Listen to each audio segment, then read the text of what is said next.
Hey, welcome everybody. We are going to talk about Asia and why Asia matters, some of the meta trends. This is what you do every day. I want to share some of those trends with our audience today. I'm talking about your opinions and your thoughts, what's interesting right now. And then over to you, the audience, any questions, feedback that you may have. I think we'll have time for some Q&A at the end as well. So, quick intros then. What I'll do is I'll set the scene and then hand it over to my panelists here to tell a little bit about themselves. Then we'll talk about the key trends in Asia right now. I want to throw out some data to you all and get your opinion and thoughts on this. I know you're looking a little bit puzzled because I said I wouldn't give you the questions beforehand, but I like to make it a little bit spontaneous. So I'm not going to catch you out, so don't worry. I'm not a journalist. I'm here to make you sound good, right? So, let's set the scene. You know, if you were to take a map of Asia and you drew a red circle around that map, what would happen is there'd be more people living inside that red circle than outside the red circle, even though that circle is actually physically quite small. You know, Asia is a $27 trillion economy right now, which is 50% bigger than the EU, 50% bigger than the US. But Asia is no longer just about markets of billions. I mean, that's what it's been up to now. Asia was about the warehouse of the West, you know, producing cheap t-shirts and sneakers for people in the US or for Europe. This is changing. So I want to talk about some of those trends, what you see in your day jobs, so to speak, as well.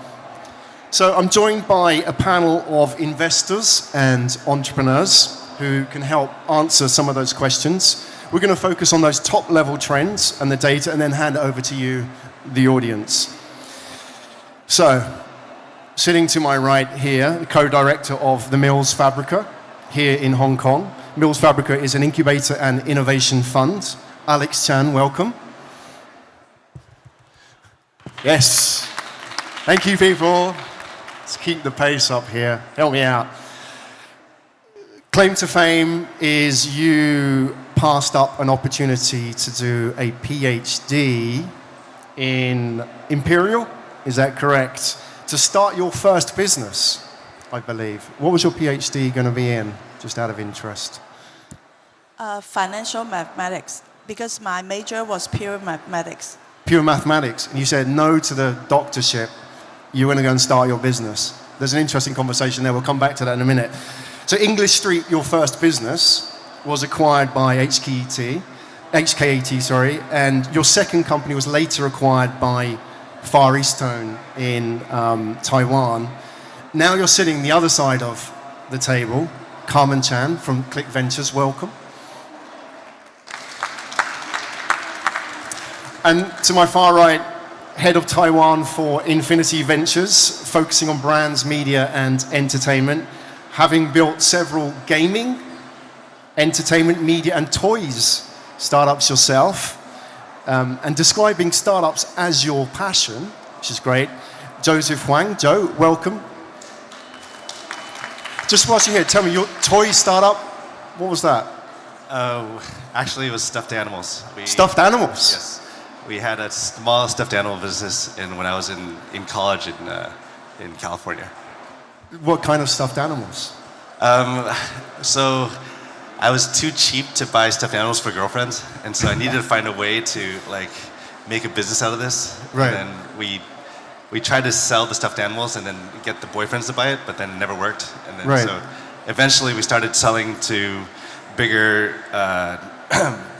brick and mortar stores like Walmart and Walgreens, but then realized that IP and content was actually where all the money was, and then just having a bear with no name was really hard to market. Right. But at the time, were you thinking about IP and content, or were you just trying to sell toys? No, at that time you were always thinking about, oh wow, I wish I can get the Nemo license from Disney, or can I do a Barbie or something else like that? But then those were so out of reach because of how much the licensing would cost for that type of product. Excellent. You describe yourself as an entrepreneur as well as an investor. Yes. So I think we see this in the panel sitting here today, so we're going to get some interesting opinions. I want to set the scene a little bit here. If you were to go back 100 years and to the year 1918 and you went to the US, the New World, and you visited California, you could have visited the World Fair. Now, in the World Fair, you could have met Edison, you could have met Ford. You know, Henry Ford would have been there with his mass production plant, a demonstration. You could have seen Edison, you could have seen a scale model typewriter, you could have heard telephonic communication between California and New York, and you would have seen a scale model of the Panama Canal, which was the biggest engineering project ever in modern times. All about connectivity and innovation. 100 years on, we're here. So there's no Panama Canal, but there's the world's longest bridge opened? Has it opened yet? The Zhuhai Bridge? One of the biggest civil engineering projects of our time. We don't have Edison and Ford, but we have a new generation of entrepreneurs, especially in China. And I think you can argue that the American century is coming to a close. That 100 years, from 1918 to 2018. And some people argue this is the beginning of the Asian century. We're seeing One Belt, One Road. It's potential $5,000 billion of infrastructure spend, touching 2/3 of the world's population. And the world's engineering marvels are here in Asia right now. So, Alex, I'm going to hand this over to you because you were educated here in Hong Kong and Oxford, right? And you a master's in public policy, is that correct? So you know a lot about the big picture. You once said that Hong Kong is not a place for dreamers. So remind you this, you actually put this on record. So where are we now? When you look at what's happening in Asia, and people talk about the Asian century, you see all this engineering, all this innovation, you see this investment, which we'll talk about in a minute. Can you describe to us, to the audience here, what exactly is happening right now? So the way that I would put it, and this is more recent thinking, right? It's that China went through a gold rush period in terms of the internet era. It's an era where they would describe even pigs can fly because of the trends that swept through the internet era. Basically, everyone profited. There was strong growth in the past 5 to 10 years. The internet infrastructure in China completely built up by BAT and other players there. But if you were to ask me today, what else is coming up next year, I would say it's a period of adjustment. If you look at the Chinese market today, capital is slowly drying up. There are sort of people in China chase this thing called FOMO in the past, but at least in this past year, it has been harder to find trends to catch. And internally, we have a lot of thinking that whether Chinese market would undertake some sort of readjustment. And like you said, the rise is not just about China anymore. It's about the wider Asia context. A lot of Chinese money is going into Southeast Asia. Within Hong Kong, we think that it's huge opportunity for the coming few years. I think the Hong Kong startup scene has grown tremendously given government support and new entrepreneurs coming in. And what we're seeing is that Hong Kong has interesting opportunities now, both within the Chinese market and Greater Bay Area, but also looking outside of China to Southeast Asia and other markets. Yeah, well, let's talk about that in the context. I mean, you mentioned Southeast Asia. We've mentioned about Asia, looking at Asia as its market. Traditionally, Asia has always exported to the West, right? And Carmen, I want to hand this over to you because I was reading an interview you did in E27, and you were talking about the challenges of startups here in Asia going abroad, you know, in the sense that they only ever really considered going abroad in the 5th year or later. They always look, especially here in China, looking at their own domestic markets. You know, what's interesting right now, and I want to hand this over to you and, you know, find out what you are seeing, is there's a very interesting shift. There's a big shift in domestic focus. We're seeing A to A, Asia to Asia trade. Now this is new. You know, Asia now does more trade with itself than it does with the rest of the world. That's a tipping point. So are Asian startups getting that? What are you seeing from your vantage point in terms of Asian startups, Asian entrepreneurs here in Hong Kong, China? Are they thinking about Asia as their market, or are they still naturally thinking about going west? I think there's two kinds of startup. Some of them is better to start with a US market, for example, and some of them is better to start with the Asian market. And for the Asian market, I find one of the characteristics for Asia is a lot of the startup, they start to apply AI. And within Asia, you can access to a lot of data, which is much more difficult in US or Europe. And for example, yesterday I just learned about in Hangzhou of China, they have an internet court. So now they are able to, if you have some trade dispute in the internet court, they use AI algorithm and the data that they have before, and they can make a decision within 15 minutes. Who, the AI or? The AI. The AI makes the decision? Yeah, within 15 minutes to solve the dispute.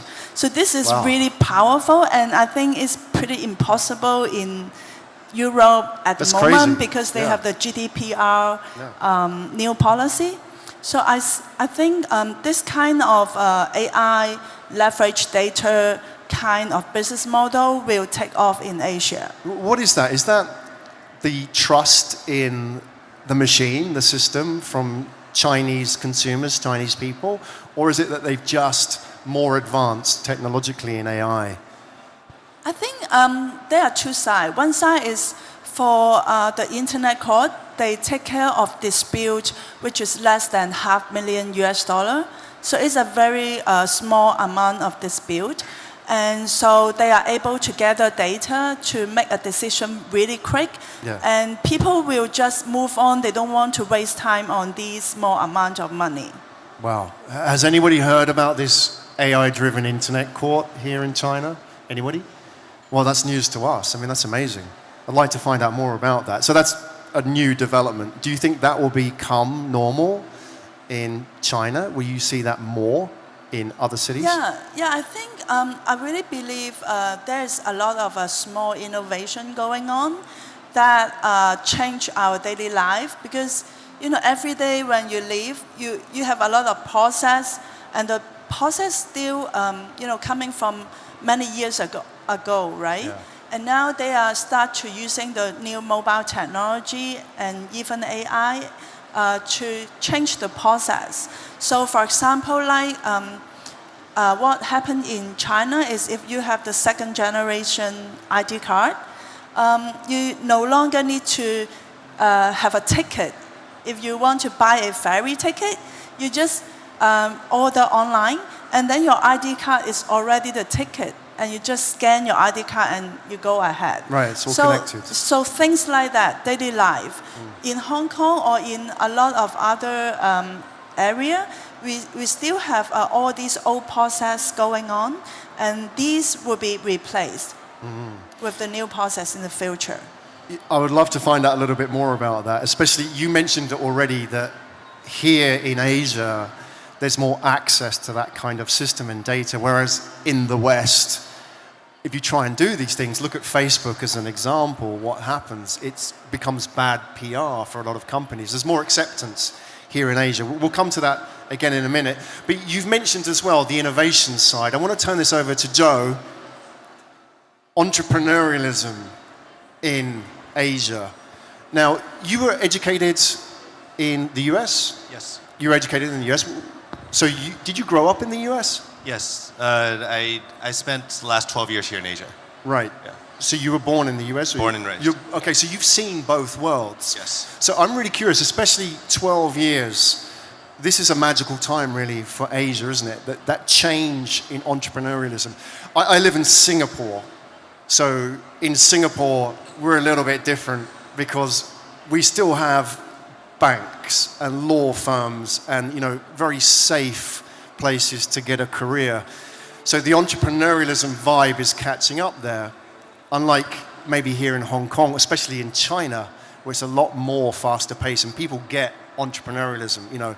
In Singapore, it's like, why do you want to become an entrepreneur when you can work at DBS or OCBC and so on? What are you seeing? Are you seeing a shift in mindset from your vantage point? Well, especially with all the regulation on the bank side, here in Hong Kong and in Singapore, you see there's been an exodus from banking into entrepreneurship, especially on fintech and these related startups, because they don't have that safe job anymore. They don't have that great opportunity where they can make some significant amount of money for their career. So those are things that we're seeing that's happening because of the idea of having this big corporation, regardless if it's Japan, Singapore, Hong Kong, or even in Taiwan, that these safe jobs are no longer existent. That trend has been dying off for the last 4 or 5 years because of these conglomerates that are now, regardless of regulation or competition, they've have to shift.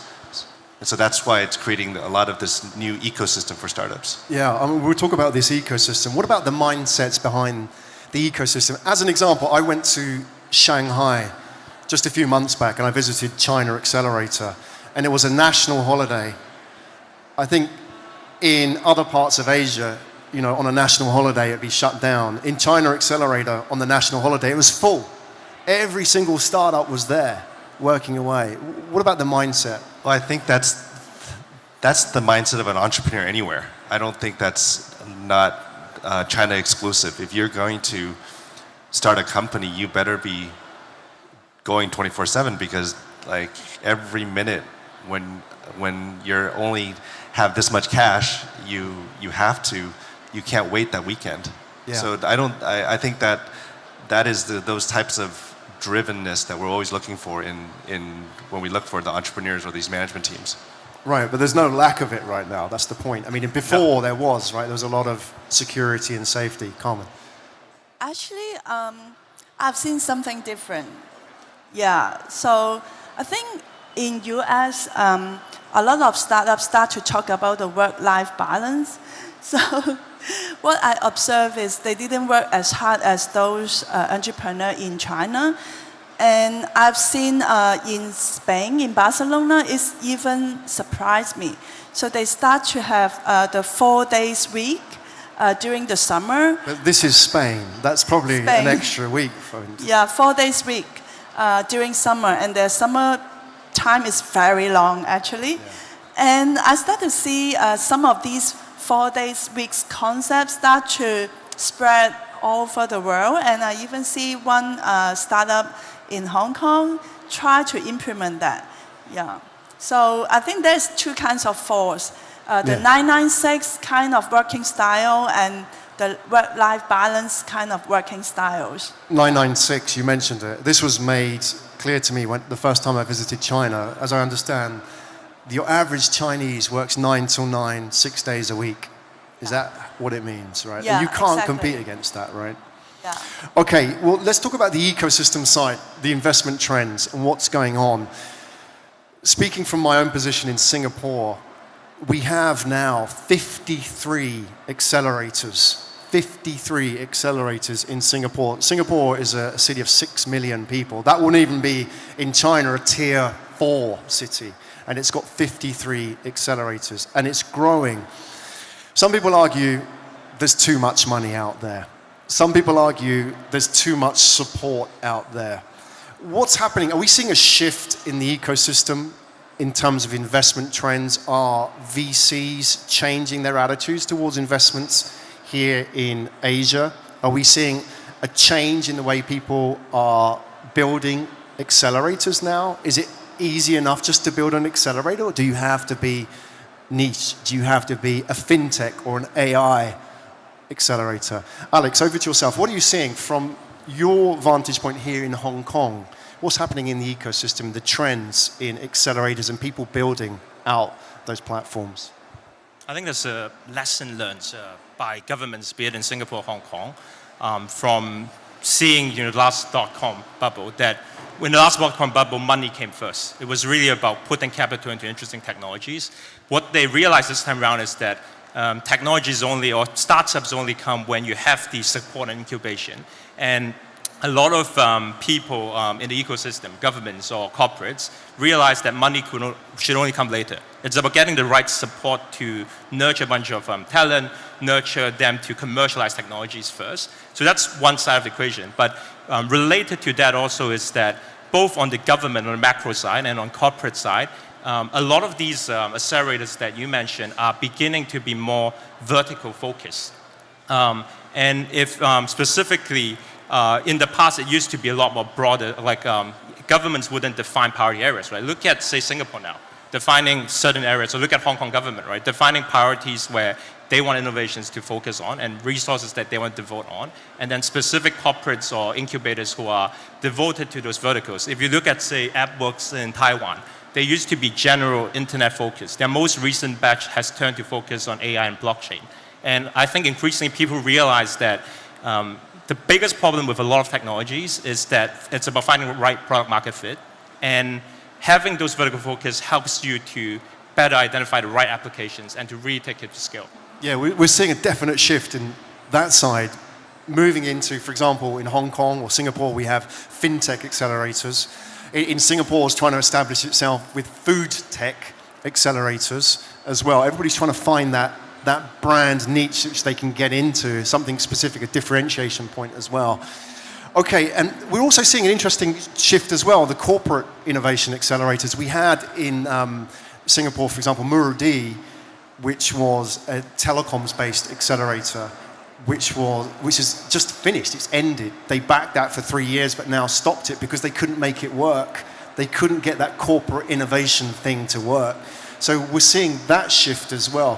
What about from your side? What sort of trends are you seeing in terms of that sort of standardized ecosystem approach, maybe top-down, whether it's government-supported or accelerators in your cities and where you work? My observation is, if you want to launch an accelerator in an ecosystem, you need to have enough support from that ecosystem. You need to have enough mentor who has the relevant experience, and even service provider like lawyer or accounting firm. What happened 4 years ago in Hong Kong is I found that a lot of the people in the ecosystem didn't have the relevant experience yet. So even for the law firm, I met one law firm recommended by a incubator locally in Hong Kong. And because one of my portfolio got some credit from the incubator, and they can use the law firm free of charge. But when the law firm start to draft the shareholders agreement, I found there's a lot of problem inside, because those are traditional law firms. They didn't have the startup experience, and they make suggestion like every shareholder need to nominate one director, something like that. So I found so the startup become very confused. And when you have more and more accelerator in an ecosystem and you don't have enough mentors, and every mentor give different directions, and the startup become even more confused and in the same time waste their time. So I don't suggest too many accelerator actually. What's missing right now in that magic mix with the ecosystem here in Asia? We have enough support. Are there certain skills that are missing? Because we certainly have the hustle. One thing that's been mentioned, for example, is the maybe lack of storytelling here in Asia for startups to go out and tell their stories internationally. Where are we right now? Are there any areas you'd like to see more focus on in the ecosystem? I guess if you look at what's happening in China or actually Korea, just this is basically on the content side. Yes, you can. Accelerators are great, but they only basically give you a space, and then they might have some coaching, but in terms of the competition, in terms of the marketing, there's still a lot of outside players that are hitting you really extremely hard. But if you look at China, if you look at Korea, these two places have created, or in China, you have to have an ICP to start a company. So that means that company has to be from China. The guy has to have a Chinese nationality to start. In Korea, in the movie industry, 1/3 of the movies or half the movies have to be from Korean produced. They created sort of these artificial boundaries that allow for ecosystems to actually grow inside their local region first. So at least give them a chance to level the playing field before they have to meet an Alibaba or before they have to meet at Facebook. Those are things that I don't see happening as much as I would like to see.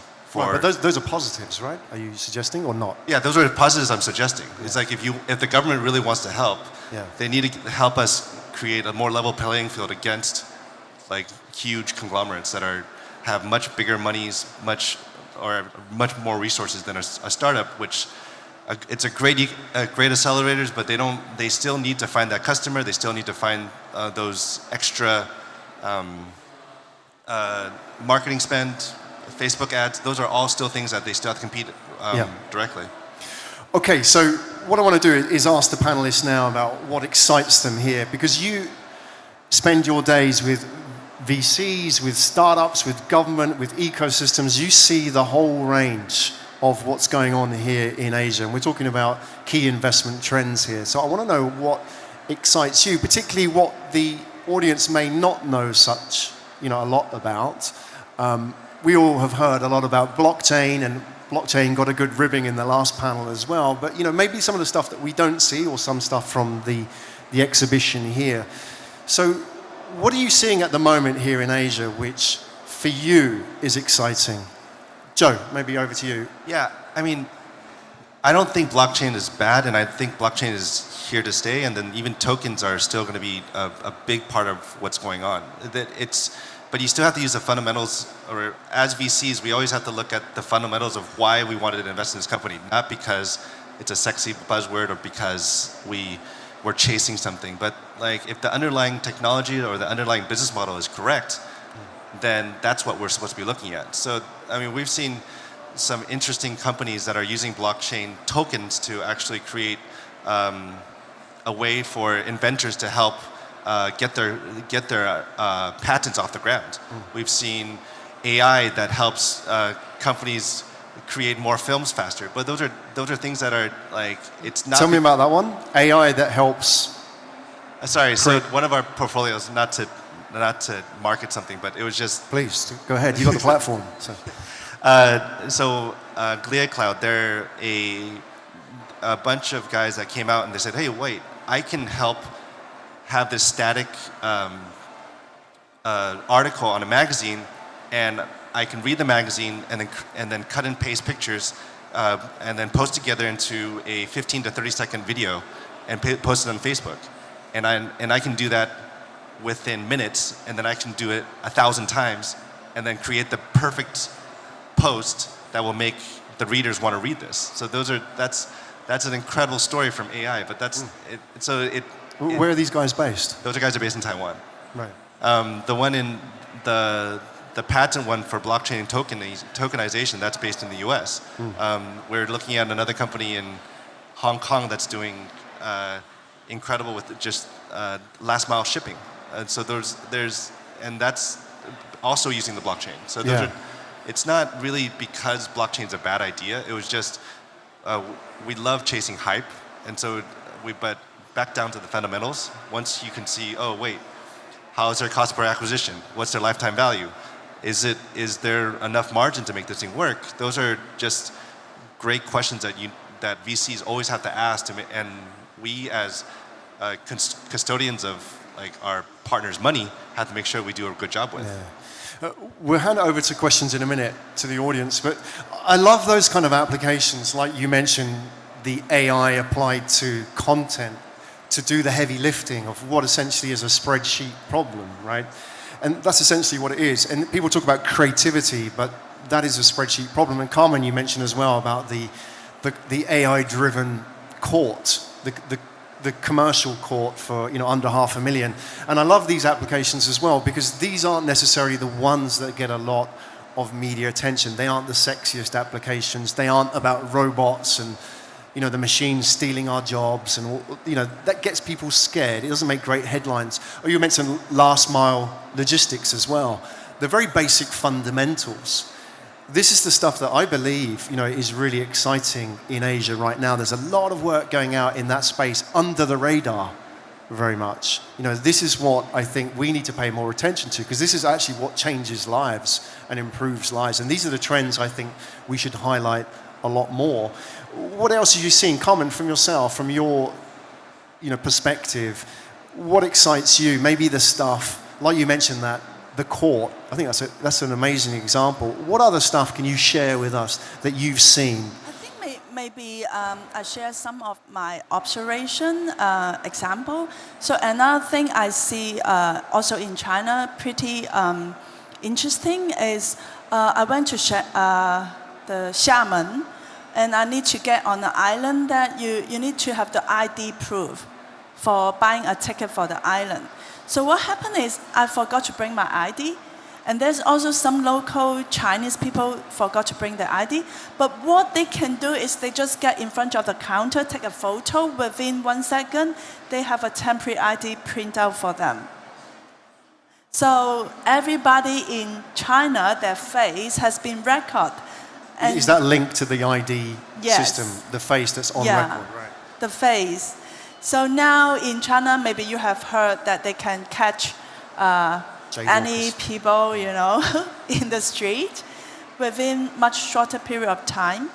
So these are pretty interesting, and it has a lot of implication for the future, because when you have so many data, the face data feed the AI algorithm, you can achieve a lot of potential in the future. As an investor, does that excite you or worry you? Because there's a lot of hype about that, isn't there? I mean, SenseTime has, I believe, 2 billion faces on their database. 2 billion? They're a Chinese company. How did they get 2 billion faces? So what happened is, for people within China and outside China, they have a very different mindset. So for outside China, even, a few years ago, my portfolio company in US, they don't even use WhatsApp, because WhatsApp need to access their phone book. So they don't use WhatsApp. They are very conscious about the privacy. But within China, people are very open. So they are willing to open my data in exchange of better service. So it's a very different mindset. It depends on, which country. As an investor, is that a good thing that a company has that and that sort of access to data? Are you happy with that? Just curious, because some people argue that it's unfair advantage. Yeah. If an American company tried to do that, as you mentioned, even like with WhatsApp, it's difficult, right? Yeah. At the end of the day, does that make Asian companies more competitive? In some way, I think so, really, because if you talk about all business model, ultimately they will be facilitated by AI. To be honest, anything is not just AI company. Anything, even Taobao, even e-commerce has been facilitated by AI for many years. So you need data to improve the algorithm, and I think it provides a lot of advantage.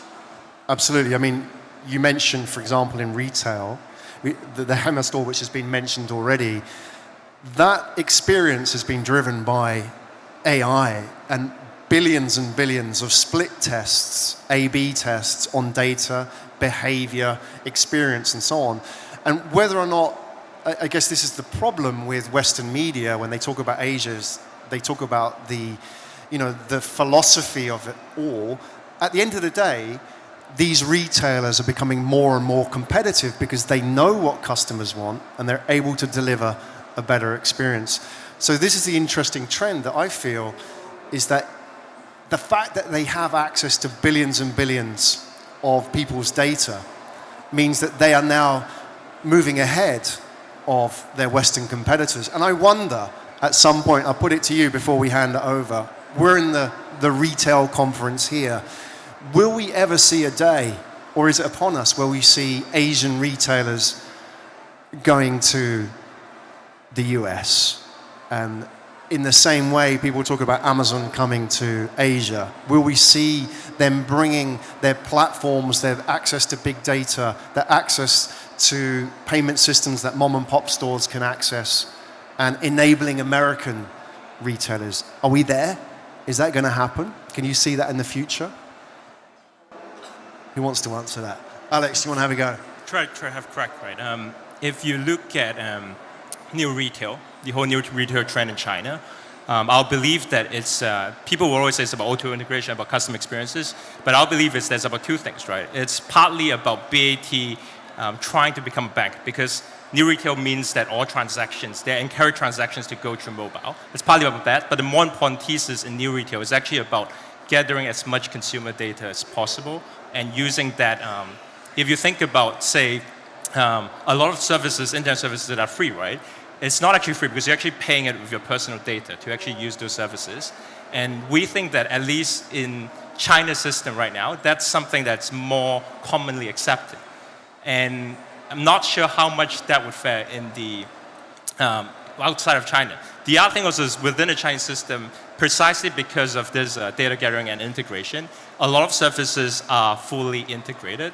And that's also a cultural acceptance of that. Whereas in the US market, people generally prefer to have separate apps with separate services providers rather than having that integration itself. Absolutely. I want to hand that to Joe because you were born in the US. Where were you born? California. California. Okay, so you know the US very well. You hold an American passport. You still pay taxes in America? Yes, I do. Exactly. So you know, I mean, you're qualified to talk on both sides here. Can we take these investments, these portfolio companies in retail space into the US with that kind of mindset towards data gathering? Do we need to change? I mean, China is an incredible economy to work in, but you can't use China economy or China practices in Hong Kong or Japan or Taiwan because they don't have that type of data openness, I guess, that China has or the data control that China has versus these other countries. So in the US, if you're going to try to do that type of ID system, it's not going to work. There's no way that you're going to be able to get someone to say, oh, my driver's license, I can just print it out next to a ferry station. That's good luck, yeah. But I wonder if that's the competitive advantage of Asian retailers, the fact that they have that. And if you took that away, whether there'd be anything left. I think it'd be the problem is you might be playing the same sport, but the rules of the games are a little bit different. So I would actually say it's like rugby and football. So it's, even though you're still using the same ball, but the rules are different. And so when you're going into that place and you're like, wait, I should have been able to do this, but I don't have that data to do this. I don't know who she is. I don't know what she wears or what she wears every day. So how do you do that? And then the other guy's going to go, well, this is how we play. So that's going to happen in every single country. So regardless if it's Hong Kong, US, Japan, you need to actually sort of localize your strategy to that nation. Yeah, very interesting. Do we have time to take questions? Do you have a mic? 2 to 3 questions. If you have a question for the panel, stick your hand up. The lady at the back there, maybe we can get a microphone. Or we'll take yours. Let's do 2 questions together and then we'll answer them collectively. If you could do your question and then we'll take a question at the same time. So we'll group them together. Right. So do you see general Asian market growing awareness on data ownership and seeking to basically monetize their data, their personal data? Do you see this trend growing in Asia, specifically in China? Right. Well, let's take that one question. Can we take one at the back as well? Maybe we can do these together. So that was growing awareness of data ownership and monetization of data. Thank you. Yes, please. Thanks for the sharing. You have to speak up a little. Yeah. Yeah, I heard that Carmen mentioned that there are too many incubators and accelerators right now in the markets. So I know that many accelerators and incubators actually works very closely with the VCs for the startups. So I want to know that from the perspectives of VC, what's the future and what's the trends for those incubators and accelerators in the coming 5 years? Wow, that's a great question. 2 very different questions. Do we have any more that we can take, or should we? One more from the front here. This lady sitting over here in the middle. Yeah, I have a question actually. I think Joseph mentioned the incubator or accelerators. Sometimes they confuse you deeply because we have we have the projects very early stage. We try to reach out from July, and first of all, we want to reach out the correct person. You know, like.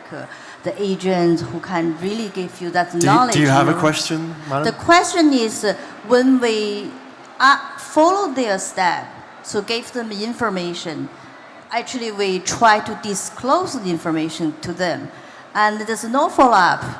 So we just give the free information, our idea, our project, and nobody follow up and say, what is this kind of business? I really concerned deeply, so what they really can help us. Okay, you have beef with the accelerators, I see. So, okay. Well, let's start maybe with the question about the data question here first. Are you seeing growing awareness in Asia about data ownership? I guess that's probably from the consumer side as well, and also monetization of that data. Anybody else with experience here want to pitch in on that? Are you seeing that from your investments? Your portfolios, is there a growing awareness of that data ownership from the consumer side? You mentioned how open they are in Asia. Is that changing? I think that there are two kinds of data. One kind is, the data is attached to a identity. And another kind is just behavioral data without identity. So I think a lot of the discussion is around the privacy issue when the data attached to a certain identity and people may be able to manipulate something. So I think if we move the identity part, we still have a lot of business model going forward that's trying to leverage data without identity and using these data and AI algorithm to improve the business model. And that's a big trend at the moment. Right. And from the consumer perspective, there's still very much an openness and acceptance of that? Yeah, so as long as you didn't tap my identity on the data and you didn't try to do something, manipulate my behavior, that's okay. We're getting into the blockchain space with this, aren't we, surely? So that's another conversation as well. We'll take a follow-up in a minute because there was a couple of other questions. The one about incubators, remind me, the question was about the follow-on from the incubators, and the lady that was sitting over there has disappeared. So, oh, you're over there. Remind us what your question was again.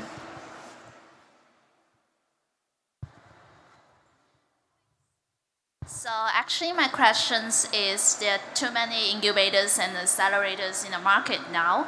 And since the incubators and accelerators work closely with the VC, and I want to know from the perspectives of VC, so what's the trends for these incubators and accelerators, their future, what should they do in the coming 5 years to better serve the startups and even with the investors? Yeah, that's a good question. So what would you like to see from incubators and accelerators? I think first of all, I'm not saying that I don't like accelerator. I want to clarify. Actually, I like accelerator. So I like, we look at a lot of startup from accelerator. But I just see sometime there is, because of the ecosystem, do you have enough mentors and service provider who have the relevant experience that can support the accelerator? That's very important. And what I see in US, there is a trend that some of these accelerator, they try to scale up. But because of the limitation of number of mentors, they cannot scale up offline. So they start to scale up online. And they launch online courses to accept startup all around the world. Like Y Combinator, they have done a few rounds of online training through the platform. And they have more than 20,000 applications around the world. So that's what they are doing. because of the limitation of good mentors. So they use other methods to scale up the accelerator program. But are you suggesting that's not a good thing? Because, I mean, the mentorship must be a key part of an accelerator. Yeah, so, I mean, how can it's you have one of that the online? limitations. So we really need to be aware of the number of relevant mentors. Yeah, because when you have this limitation, it only can support a limited number of accelerators. So you mentioned the key part of mentorship within the accelerators. And to answer the lady's question over there, do accelerators need to focus more on their mentors and getting the right mentors? Because I wonder if there is a logic there. And I mean, I work a lot with accelerators, and sometimes I wonder whether it's just anybody who wants to be a mentor can be a mentor in some ways. I wonder if there needs to be more of a focus on that. Yeah, I think some of the accelerators start to go vertical. So it's easier for them to acquire relevant mentors. That would be a better direction, I think. Yeah, definitely. Joe, do you have any suggestions for accelerators? But it's accelerators, like you said, in Singapore, 53 accelerators. So that's basically one 100,000. 100,000. Yeah. And in regards to that, in each accelerator, you're assuming probably 10 to 15 startups in each accelerator. So that's too many. There's not enough good people to actually be able to mentor those type of accelerators. So accelerator in itself is a great idea, but I would say there's actually good ones and bad ones because there's just too many. So yeah. Who do you like at the moment, without naming the bad ones, but who are the good ones? Who's getting it right? We've talked about going into verticals. Well, who excites you right now in the accelerator space? Let's just talk about what they can do, what accelerators need to do. So like in regards to the marketing, like if the accelerator can't help the startup get more presence in the world, regardless if it's like on stage or at the conference or in front of the VCs or in front of the customers, they're not doing their job because they're trying to accelerate the growth of that company. Yeah. So, but a lot of accelerators don't have that resource. They might have a nice space, and they can sort of give you a few hours with like a talk from somebody, but then everyone's so busy. So there's accelerators at the moment, it's still going to be like this 80-20 rule. Like you said, Y Combinators are always going to be at the top because they drive all the media traffic to those specific groups. So so is the model broken in terms of what the VC and the accelerator need to do? I think they need to work closer and more strategically together. But I do believe there's a need for accelerators, but they need to have a much more strategic plan on how to make sure that the ones that you accept will actually be able to get to that next level because the competition's so rough. Yeah, I mean, this is one thing I've always wondered about because I sit across the table every day from startups and investors. And to the lady's question about accelerators, especially here in Asia, there's a lot of focus, 3 months, mentorship, incubating them in the space, giving them time, going through the legal work, building the team, 3 months, and then we have a 15-minute demo, and then we're done.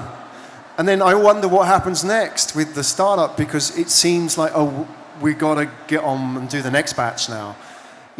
I would like to see, and maybe you can tell me where it's happening in Asia, I'd like to see more focus for the startups and the investments in the next stage. Once they're out of the accelerator, the alumni, helping them market, helping them get out there. Are we getting better at that? Is it changing? The good ones are.